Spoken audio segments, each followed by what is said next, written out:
Today, when you think of North Carolina, you might picture rolling mountains, dense forests, or sandy beaches. But over 200 years ago, this state was the wild heart of something totally unexpected. America's first gold rush. Before California, before the Wild West, North Carolina was the original land of gold.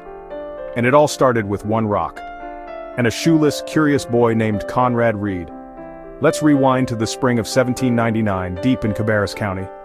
Conrad Reed was just 12 years old, wading through Little Meadow Creek, probably thinking more about fishing than fortune.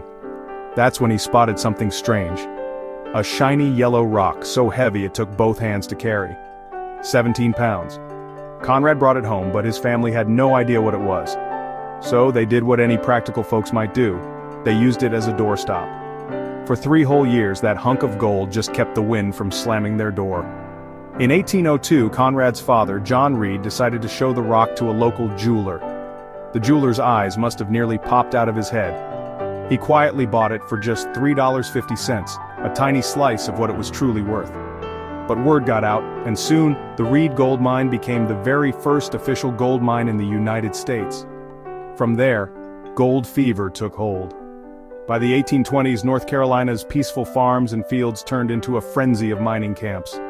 Farmers, laborers, and even hopeful adventurers flooded in, panning while digging while sluicing, everyone chasing that next lucky strike. By the 1830s, North Carolina was producing more gold than any other state in the country.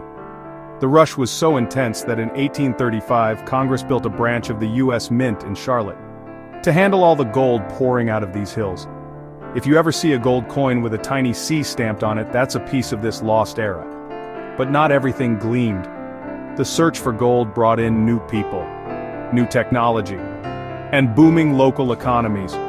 It also led to the seizure of land from Native American tribes, especially the Cherokee, as settlers pushed west in search of riches. The hunger for gold played a role in the tensions that led to the Trail of Tears. That's the forgotten cost of this golden age.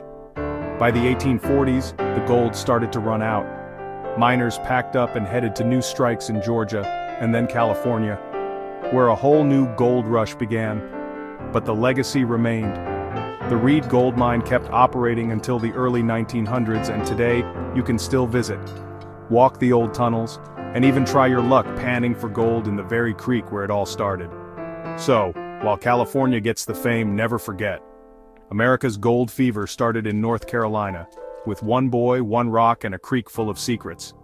Thanks for watching. If you enjoyed this hidden chapter of U.S. history, don't forget to like, subscribe, and comment below. Would you have joined the gold rush? Stay tuned for more forgotten stories from the silent tales of America.